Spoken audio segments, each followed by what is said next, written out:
मोर प्रिय माने आपण माने निजे आज टिके चिंता करंतु भाबंतु आज आमे जागृत अछु कि जदि आमे माने जागृत रहिबा नाही आत्मिक रे बढ़िबा नाही तेबे हठात से दिन मंडली चली जीवो आमे माने रहि जिबा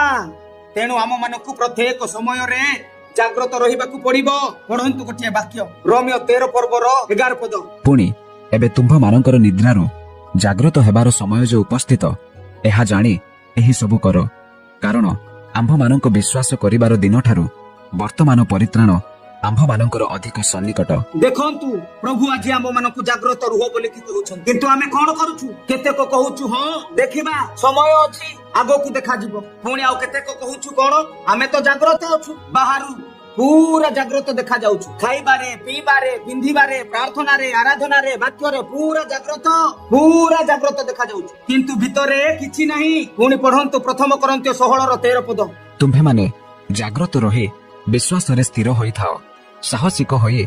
बलवान हुओ। देखंतु आम मानकु प्रभुंकर आत्मा कहउछंती विश्वास रे स्थिर रुह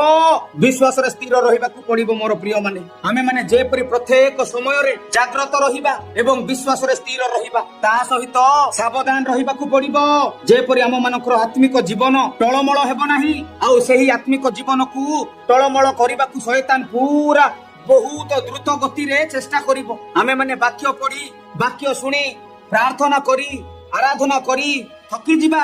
किंतु शैतान आम मानकु पाप रे न पकेइबा पर्यंत केबे भी से थकीबो नाही कारण वाक्य रे लिखा जाय अछि प्रथम पीतर 5:8 रे सचेतन होई जागृत रुह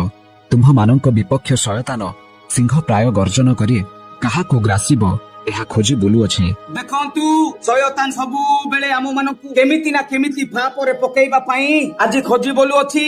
तेनु आम मानकु जागी रहिबाकु पड़िबो जागृत रहिबाकु पड़िबो। एही जागी रहिबार अर्थ कोन यार अर्थ नुहे जे आमे माने राति सारा न सोईकी जागी रहिबा केबा प्रभु आम मानकु सुरक्षा रे रखिछंती बोली हाय रे जीवन काटिबा नाही आज्ञा नाही